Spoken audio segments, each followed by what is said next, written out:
Welcome to the deep dive. Today, we're going deep. I mean, really deep. Not just surface level biology. We're talking about the absolute foundations, the architects inside us all. Okay, let's unpack this. We are diving into stem cells. Now, you might have heard the term, but think of them like the ultimate master builders in your body, the versatile construction crew. That's a really good way to put it. They're absolutely essential, not just for, fixing big injuries, but for the day-to-day running of everything right now as you're listening. So what makes a stem cell? A stem cell, what's the difference between one of these and, say, a regular heart cell? Right. It boils down to two fundamental, really critical properties. Yeah. First, they have this amazing ability called self-renewal. Self-renewal? Yeah, they can divide basically over and over again and make more copies of themselves. They restock their own supply, which means they're available throughout your entire life. So they keep their own numbers up, like a reserve army always ready. Exactly. Precisely. That's the first key power. And the second one is differentiation. Differentiate. Okay. This is the really cool part. It's their ability to transform, to mature into various specialized cell types that the body needs. Like what kind of cells? Oh, pretty much anything, depending on the type of stem cell, of course. Could be a nerve cell, a liver cell, a skin cell, a blood cell, you name it. They start as this sort of blank slate, and then they specialize. So a stem cell has a choice. Stay a stem cell or become something specific. That's it. It can replicate itself, or it can start down the path to becoming a mature, functional cell. Now, you mentioned day-to-day running. Why are these so critical all the time, even when we're perfectly healthy, not just for injuries? Great question. It's because they're essential for maintaining what we call steady-state tissue homeostasis. Homeostasis, that's biological balance, right? Keeping things stable. Exactly. Think about tissues that get a lot of wear and tear, like the lining of your gut, your gastrointestinal tract. It's constantly facing, well, friction, acids, food. Yeah, it takes a beating. It really does. Those surface cells, the epithelial cells, they actually get shed and replaced incredibly quickly, like every 5 days or so for some parts. Every 5 days. Wow. Yeah, a massive turnover. Thousands, maybe millions of cells dying and being, well, excreted every single day. So your body needs a constant source of replacements. And that's where the stem cells come in. Precisely. They're located in protected spots within that tissue, and they are constantly dividing and differentiating to produce those new epithelial cells. They ensure your gut lining stays intact and functional. So without them, tissues like that would just wear away. They couldn't repair or maintain themselves. Your body would, quite literally, start to fall apart from the inside. It sounds dramatic, but it's true. Okay, that really underscores their importance. They're not just for emergencies. They're the engine keeping the whole system running constantly. All right, let's get into the different types. You hinted that not all stem cells are the same. It sounds like there's a sort of hierarchy. There absolutely is. Stem cell is a broad category. Their power, or what they can become, their potential, varies a lot. It depends on where they come from and, crucially, at what stage of development. So it's about their potency. Exactly. We use specific terms to describe this hierarchy of potency. It tells us how many different cell types they can generate. Okay, let's break that down. What's at the very top? At the absolute peak, you have totipotent cells. Think total potential. Total potential. Makes sense. These are the master cells. They can give rise to literally every single cell type needed to form a complete organism.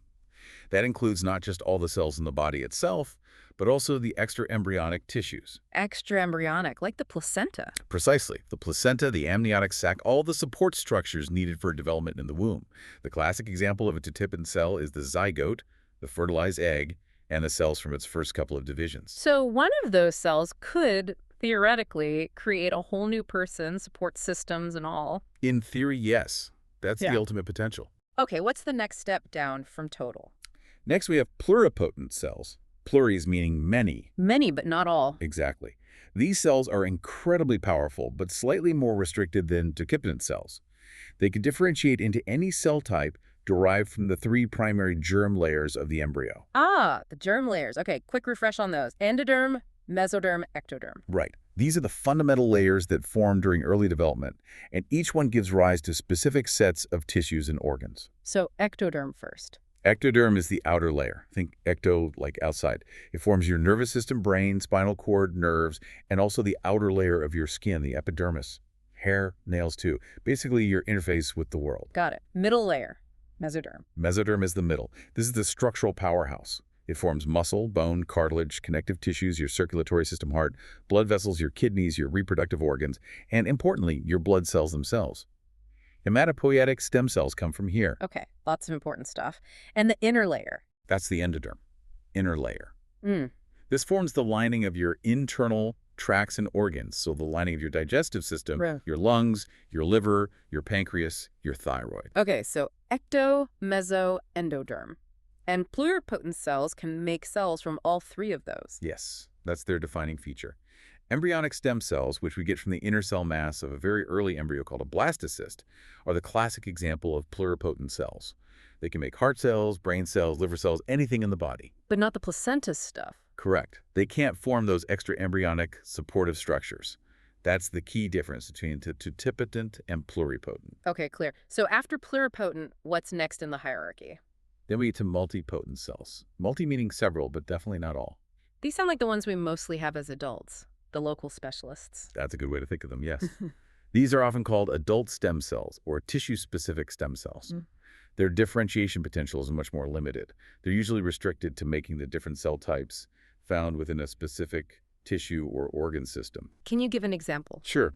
The best known example is the hematopoietic stem cell, the blood stem cell, which we find in bone marrow. It's multipotent because it can generate all the different types of blood cells, red cells, white cells, platelets. But that's it. It can't suddenly make a brain cell or a skin cell. Nope. Its fate is restricted to the blood lineage. Same idea for, say, neural stem cells in the brain, which primarily make neurons and glial support cells, or mesenchymal stem cells, which make bone, cartilage, and fat. They stick to their local job description. Right. This hierarchy makes a lot of sense. Now, Yeah. here's where it gets really interesting for me. Let's talk about how they actually divide. You mentioned self-renewal, keeping the numbers up, and differentiation, making specialized cells. How does a stem cell manage both? It seems like a tricky balancing act. It is, and it's incredibly elegant. The body needs that constant supply of new differentiated cells, like we talked about with the gut lining, but it also has to preserve that precious pool of stem cells. It can't afford to use them all up. So how does it solve that? It primarily uses a clever type of cell division called asymmetric division. This is the normal mode, the way things usually work for maintenance. Asymmetric, meaning unequal. Exactly. When a stem cell divides asymmetrically, the outcome isn't two identical daughter cells. Instead, the cell carefully distributes its internal components and fate determinants unevenly before it splits. So what happens to the two daughter cells? One daughter cell inherits the factors that say stay a stem cell. It retains that undifferentiated character and the all-important self-renewal capacity. It basically replaces the parent stem cell. Okay, so the reserve is maintained. Right. The other daughter cell inherits a different set of instructions. It receives signals that push it towards commitment. It enters a differentiation pathway, starting the journey to become a mature, specialized cell that will eventually do its job and likely die off. That is elegant. It's like paying your bills while making sure you still have money in the bank. You meet the demand, but you preserve the capital. That's a perfect analogy. Asymmetric division fulfills the immediate need for new cells, while ensuring the stem cell pool doesn't get depleted. It prevents both exhaustion and, importantly, uncontrolled growth. But you said primarily. Is there another way they divide? Yes. Under certain conditions, stem cells can switch to symmetric division. Symmetric, so equal daughters. Correct. In symmetric division, both daughter cells inherit the stem cell identity. Both retain the self-renewal capacity. Why would the body do that? Doesn't that risk using up the differentiation potential or just creating too many stem cells? It's used strategically when the priority is to rapidly expand the total number of stem cells. Okay, when would that be necessary? Two main scenarios. First, very early in embryonic development. You start with just a few stem cells, maybe from that inner cell mass. To build a whole organism, you need millions, billions of cells. So early on, symmetric division is used to quickly amplify that initial stem cell population, build up the workforce. Makes sense. What's the second scenario? High stress, damage, or major repair situations in adults. The classic example is after something like high-dose chemotherapy for cancer. Ah, because chemo often wipes out the bone marrow. Exactly. It kills rapidly dividing cells, and that unfortunately includes many hematopoietic stem cells. So the few surviving HSCs in the patient's marrow need to repopulate the entire system, and fast.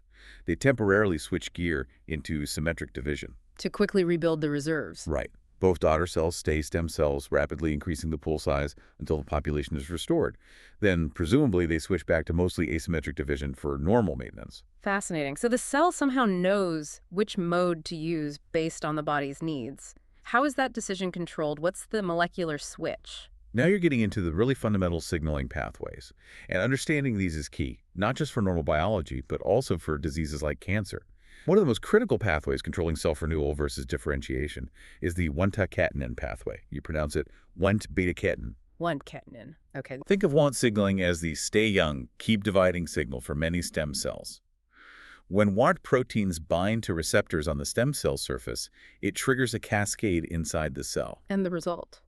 The key result is the stabilization and accumulation of a protein called catenin. Normally, catenin is quickly degraded. But with Wnt signaling active, it builds up, travels into the cell nucleus. Where the DNA is. Right. And in the nucleus, CoAPNAC is a co-activator for transcription factors. Basically, it helps turn on specific genes. Which genes? Genes that promote proliferation, cell division, and genes that maintain the stemness characteristics, preventing differentiation. So high Wnt signal means more catenin, which means stay a stem cell and divide. Generally speaking, yes. It pushes the balance towards self-renewal, potentially favoring symmetric division if the signal's very strong or sustained, or ensuring the stem cell daughter in asymmetric division really retains its identity. Where is this pathway really active? It's crucial in many stem cell populations. We mentioned the gut lining earlier. The stem cells at the very bottom of those intestinal crypts rely heavily on Wnt signals, which are provided by neighboring cells called Penneth cells.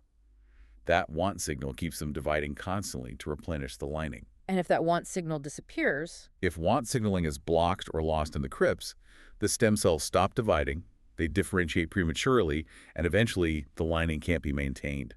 The tissue fails. Wow. Okay, I can see the flip side now. If this pathway is so powerful at driving proliferation and stemness, what happens if it gets stuck in the on position?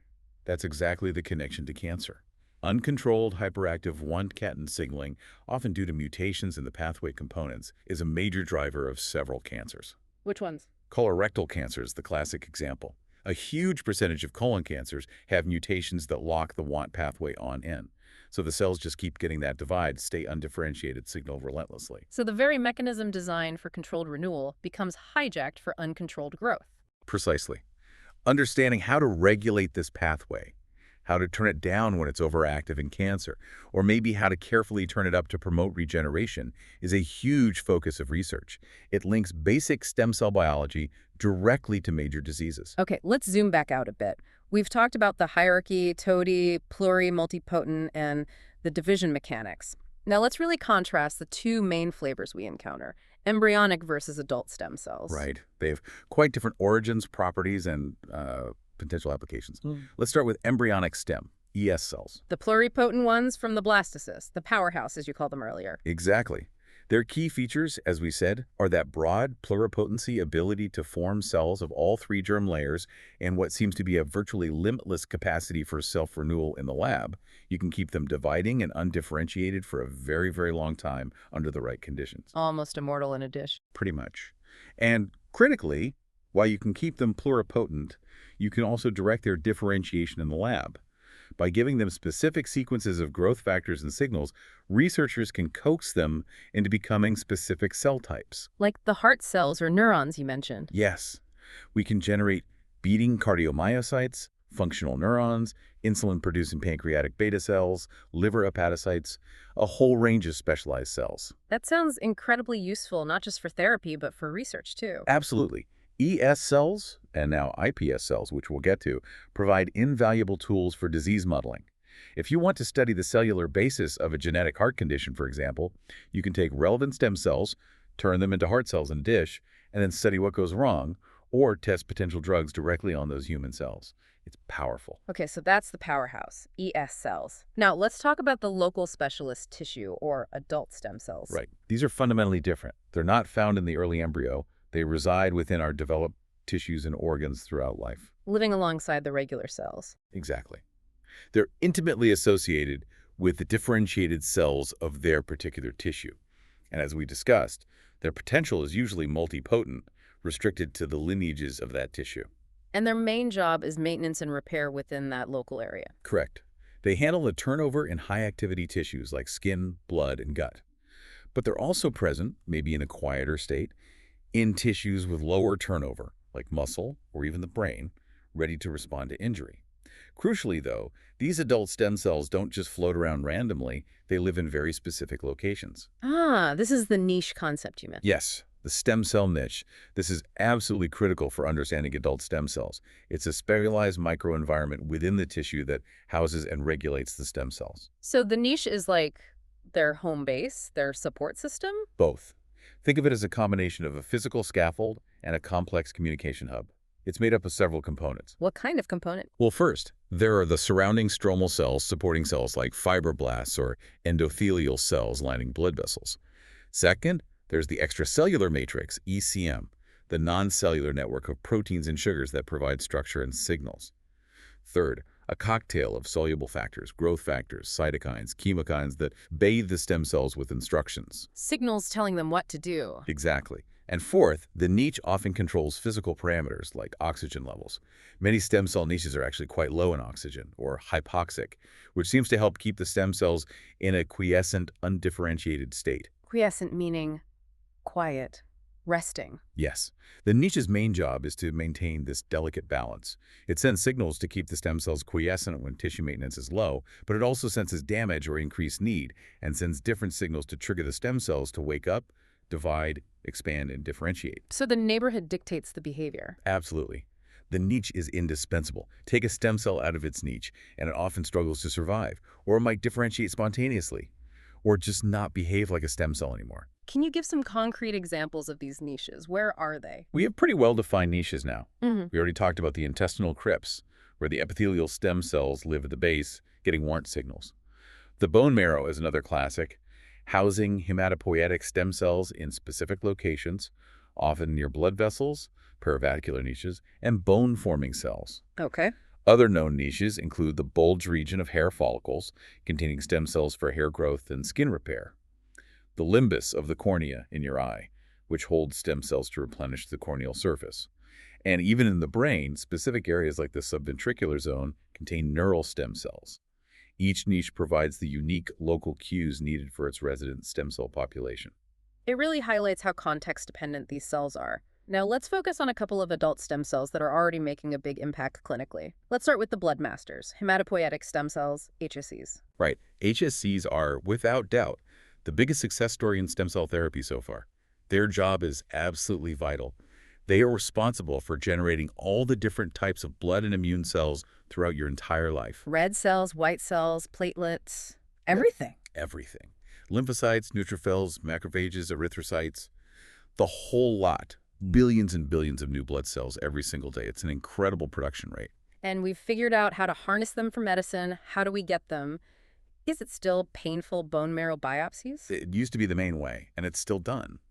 But HSCs are actually quite rare in the marrow, maybe less than 1 in 10,000 cells. Thankfully, we now have a less invasive method. Which is? We can give patients specific drugs, growth factors like GCSF, granulocyte colony stimulating factor. These drugs act like a signal to mobilize the HSCs, basically coaxing them out of their comfy bone marrow niches and into the peripheral bloodstream. Ah, so you can collect them from a regular blood draw? Essentially, yes. The patient's blood is circulated through a machine that specifically collects the stem cells, a process called apheresis. It's much easier on the patient than a marrow harvest. These peripheral blood stem cells are now the most common source for transplants. And the main use is still after cancer therapy. That's certainly the most frequent application. High-dose chemotherapy or radiation used to treat leukemias, lymphomas, multiple myeloma. These treatments are designed to kill cancer cells, but they also obliterate the patient's own bone marrow and HSCs. So after the treatment, we transplant healthy HSCs, either the patient's own, collected beforehand, or from a matched donor, to rebuild their entire blood and immune system from scratch. It's called hematopoietic stem cell transplantation, or HSCT. But it's not just for cancer, right? No, absolutely not. HSCT is also used as a potential cure for a range of non-cancerous conditions. Severe inherited blood disorders like sickle cell anemia or thalassemia, where the patient's own HSCs are defective, can sometimes be corrected by replacing them with healthy donor HSCs. Replacing the faulty factory, essentially. Precisely. And there's growing interest in using HSCT, particularly autologous transplantation, using the patient's own cells after resetting the immune system, for severe autoimmune diseases like multiple sclerosis or scleroderma that haven't responded to other treatments. It's a powerful way to reboot the immune system. Okay, HSCs are clearly a major player. What's the other really clinically relevant adult stem cell type? That would be the mesenchymal stem cell, or perhaps more accurately now called mesenchymal stromal cell, MSC. MSCs, where do these come from and what do they do? They sound less specific than blood stem cells. They are. Their definition's been a bit more fluid over the years. They were first identified in bone marrow, distinct from the HSCs.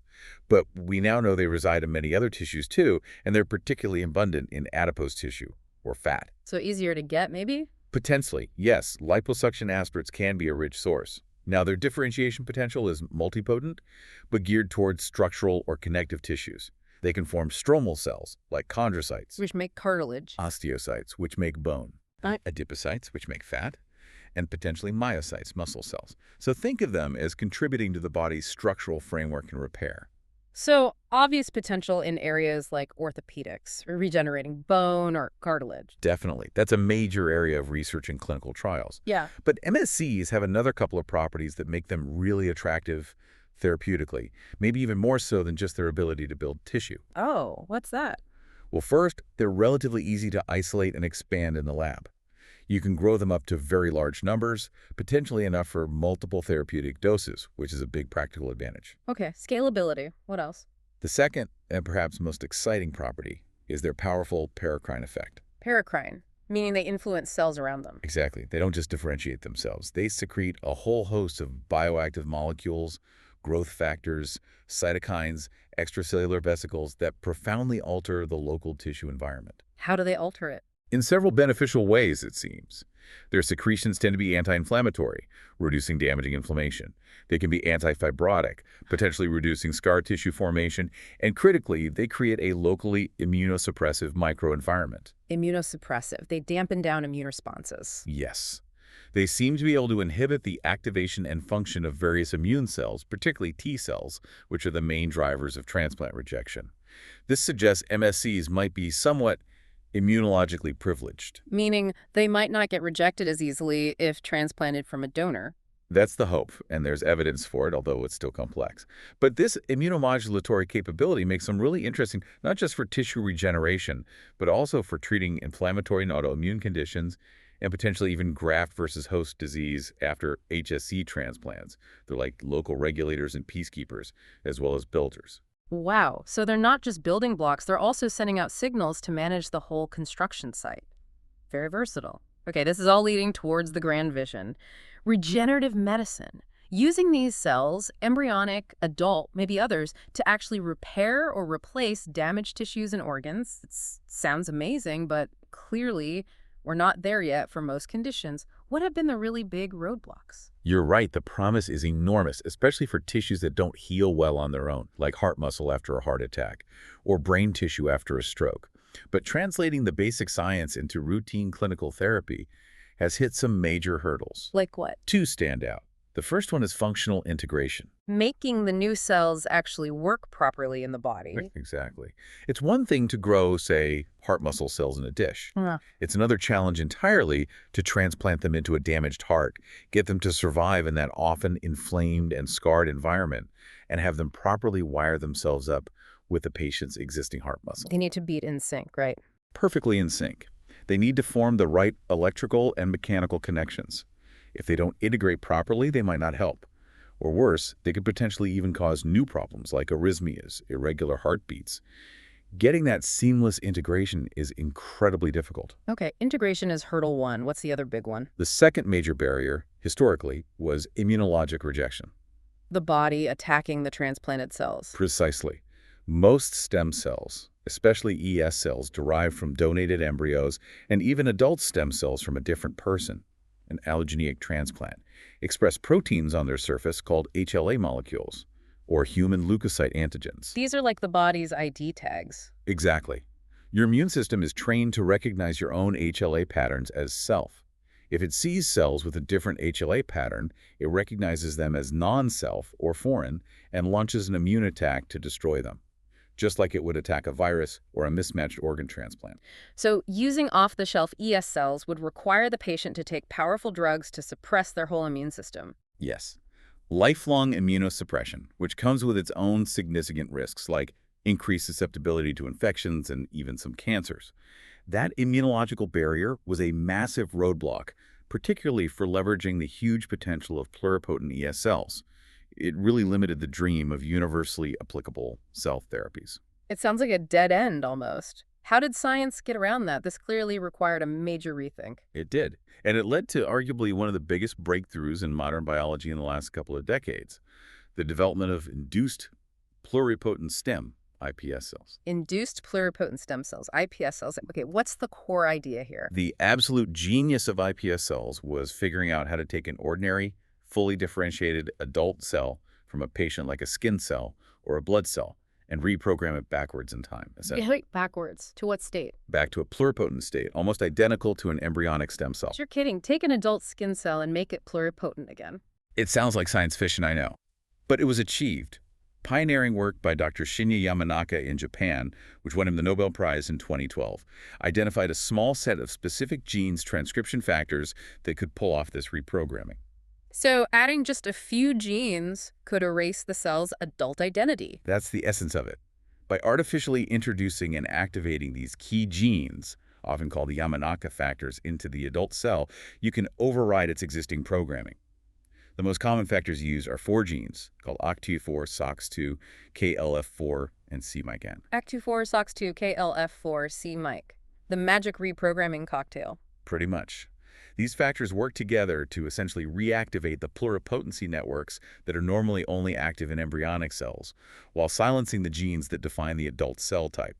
They push the cell back to a state where it can divide indefinitely and has the potential to become any cell type in the body again. And the result is patient-specific pluripotent cells. Exactly. You get iPS cells that are genetically identical to the patient they came from. Hold on. If they're genetically identical, Then any specialized cells you differentiate from those iPS cells, heart cells, neurons, whatever, can theoretically be transplanted back into that same patient without triggering an immune rejection response. because the immune system sees them as self. Precisely. They have the patient's own HLA pattern. This completely bypasses the major immunological hurdle that plagued ES cell therapy. It opened up the possibility of personalized regenerative medicine. That is absolutely revolutionary. It solves the rejection problem. So Sure. why aren't iPS cell therapies everywhere now? If we can make patient-matched pluripotent cells, what's stopping us? Well, as often happens in science, solving one problem sometimes reveals or creates new ones. While iPS cells overcame the immune barrier, the reprogramming process itself introduced new safety concerns. Safety concerns, like what? The main worry centers around the risk of tumor formation after transplantation. Tumors. There are a couple of reasons. First, the reprogramming process isn't always perfect or complete. If some cells only partially revert, or if they retain some instability from the reprogramming, they might behave unpredictably when put back into the body. Second, where those key Yamanaka factors, C-neon, is actually a well-known proto-oncogene. Oncogene meaning related to cancer. Yes, proto-oncogenes are normal genes that, when mutated or overexpressed, can help drive cells towards becoming cancerous. cMyc's natural job involves promoting cell growth and proliferation. Forcing its expression to make iPS cells, while necessary for reprogramming, carries an inherent risk. A risk that the transplanted cells might start growing uncontrollably. Exactly. Specifically, there's a concern about the formation of teratomas. These are benign tumors, but they're characteristic of pluripotent cells. They contain a jumbled mix of different tissue types derived from all 3 germ layers. Finding a teratoma after transplantation would indicate that some undifferentiated or improperly differentiated pluripotent cells remain in the mix, and there's always the background fear that these could potentially progress to something malignant. So we traded the rejection problem for a potential cancer risk problem. In a way, yes. It means that generating iPS cells for clinical use requires incredibly stringent quality control and purification steps. You have to be absolutely certain that the final cell product you're transplanting consists only of the desired, fully differentiated cell type and contains no residual pluripotent cells or genetically unstable cells. That sounds like a massive manufacturing challenge. Complex, expensive. It is. Developing safe, reliable, scalable methods for iPS cell generation, differentiation, and purification is a huge focus of the field right now. Researchers are exploring ways to reprogram more efficiently using different combinations of factors or even small molecules instead of genes, and developing better ways to eliminate any risky cells before transplantation. But the potential is still enormous. Can you paint that future picture again using iPS cells? Let's take the diabetes example. Okay, so imagine a patient with type 1 diabetes. Their immune system has destroyed their insulin-producing beta cells in the pancreas. The IPS approach would be take a small sample of their skin or blood, Easy enough. reprogram those cells back into iPS cells in the lab using perhaps newer, safer methods. Then, using specific growth factors in a highly controlled process, differentiate those patient-specific iPS cells into functional insulin-secreting beta cells. Okay, now you have a supply of their own beta cells. Right. Then comes the critical step. Rigorously purify these beta cells, test them extensively for safety and stability to make sure there are no undifferentiated cells or abnormalities. And finally, transplant these purified, patient-matched beta cells back into the patient, perhaps encapsulated in a device to protect them further. And the goal? The goal is that these cells integrate, sense blood sugar levels, and secrete insulin appropriately, effectively providing a biological cure for their diabetes without the need for immunosuppression because the cells are their own. That's the dream scenario driving so much of this research. It's an incredible vision, a long road, clearly, but the potential is just staggering. Okay, we have covered a huge amount of ground here. We went from the absolute basics, self-renewal, differentiation, the need for asymmetric decision, through the hierarchy of potency, toti, pluri, multipotent cells, the critical concept of the niche. Then contrasted ES cells and adult stem cells like HSCs and MSCs, and finally landed on the revolutionary breakthrough of iPS cells, overcoming rejection but bringing new challenges. So, stepping back, what's the big picture takeaway? What does all this fundamental knowledge about stem cells really tell us? I think it tells us that the processes governing cell maintenance, renewal, and differentiation are absolutely central to life, health, and disease. Studying how a stem cell decides whether to divide or differentiate, how it maintains its identity pathways like 1-catenin, isn't just academic. Right, it has dual relevance. Exactly. Understanding those mechanisms is crucial if we want to develop therapies to regenerate damaged tissues. But it's equally crucial for understanding how things go wrong, particularly in cancer, where those same pathways often become dysregulated, leading to uncontrolled growth. So regeneration and cancer are almost two sides of the same coin, biologically speaking. In many ways, yes. They both involve the fundamental processes of cell proliferation, differentiation, and survival. The ultimate value here is understanding the rules of normal tissue maintenance, this beautiful, intricate balance, and figuring out what happens and what we can do when those rules get broken, either through disease, injury, or aging. It really puts cell biology at the core of medicine. It truly does. Now, for everyone listening, we've talked a lot about the amazing potential to create specific heart cells, nerve cells, beta cells using stem cell technology, especially iPS cells. But I want to leave you with a final provocative thought, something that represents the real frontier right now. Okay, let's hear it. We can get pretty good at making the cells themselves in the lab. But simply injecting a slurry of, say, perfect cardiomyocytes into a scarred heart often doesn't work very well. Why? Because, as we discussed, cells need the right environment. They need their niche. Back to the neighborhood. Exactly. The huge challenge now, moving beyond just making the cells, is figuring out how to recreate or engineer the supportive niche at the site of transplantation, or maybe build it into the delivery system itself. So it's not enough to have the bricks. You need the right foundation and scaffolding, too. Precisely. Yeah. How do you, as a bioengineer, design a delivery vehicle or modify the damaged tissue environment to provide the perfect 3D structure, the right mechanical stiffness, the optimal oxygen level, the precise cocktail of local growth factors that will coax those newly transplanted cells not just to survive, but to integrate seamlessly, mature fully, and function perfectly for the long term? Instead of just dying off or getting lost or maybe even doing something unwanted. Right. How do you ensure your engineered heart patch actually helps the heart beat better rather than causing problems? How do you guide regenerating nerve fibers to connect correctly? That's the grand challenge. It's where cell biology meets material science, tissue engineering, and advanced manufacturing. Solving the niche problem might be the key that truly unlocks the full promise of regenerative medicine. Engineering the perfect cellular neighborhood, that is definitely something to mull over. Thank you. That was incredibly insightful. My pleasure. It's a fascinating field.